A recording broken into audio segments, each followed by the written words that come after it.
want to say is that I remember when the Lewinsky scandal occurred, because we were working here. And when we heard what had gone down in the, pardon the expression, in the Oval Office.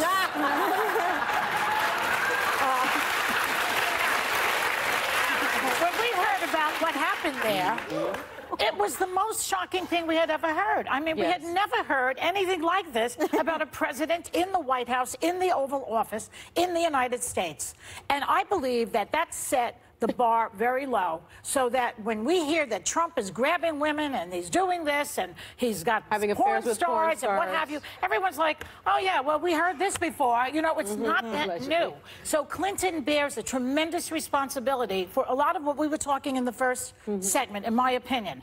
Saying that, I still voted for him. Well, you know, I think How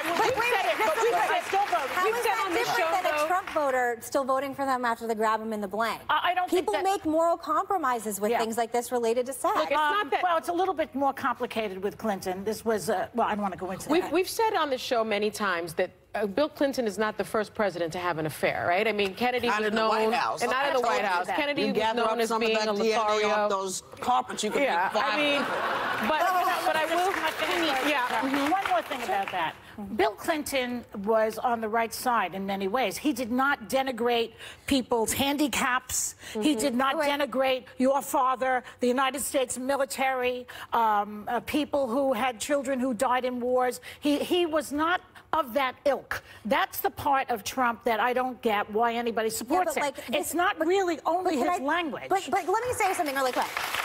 So I have a quote because I was fascinated by feminists in the 90s take on this, and I have a whole litany of them. But in 1998, feminist writer Nina Burleg said she would be happy to have an affair with Bill Clinton just to thank him for keeping abortions legal, and that other women should line up too. So again, when you put sex for me isn't, sadly at this point, not the #1 issue with someone that I vote for president, but you're talking about someone in 1998 who said sex wasn't the biggest issue. I care about being pro-choice, so I'm going to let this go. So I just don't think it's that different than a bunch of Trump supporters. Oh, I have Gloria Steinem, okay, so that's Betty Gloria Steinem. But everybody's missing the point. You know who really has gotten her kicked behind all of this? Monica Lewinsky. No. Yes. Hillary Clinton. That's right.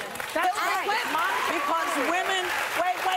I agree You know what? Whatever you think of Hillary Clinton, whatever you think of her, she has been dragged through the dirt. Agree with that. The man that is in office now, you don't know that. You weren't in their bedroom. No, but I know what George Stephanopoulos said in his book about the bimbo eruption and what she had to do with No, I don't know what people say in their books. What I know is if they were complicit, that's their marriage and that's what they do. But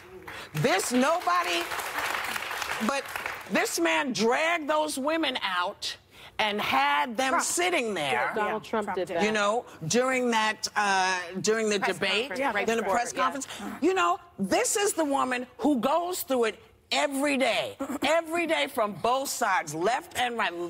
Left side women say, oh, no, I don't understand how she stayed with that man. And women on the right, I don't know how she stayed with the man. That's the woman that I feel the worst for. Right. There because she will there never... are a lot of women in this country, specifically millennial women, and you can find a quote by Lena Dunham that had a serious problem with her relationship and her That's fine. But it's fine, but it doesn't change the fact that the person who gets dragged up every time is her. But why is she complicit? But wait, why is Hillary Clinton complicit? But that we all agree on here is that the women suffered and the man did not. Because we can all agree Monica and Hillary were hit hard by this. Both of them Well, the one were thing hit hard. I will say about that, in my sense, is that, you know, one of the reasons perhaps Bill Clinton embraces the Me Too movement, as he said in the Colbert interview. Time in between interviews. Well, but distances himself, somewhat distances himself, because Monica Lewinsky herself said this was a consensual relationship. And I think that perhaps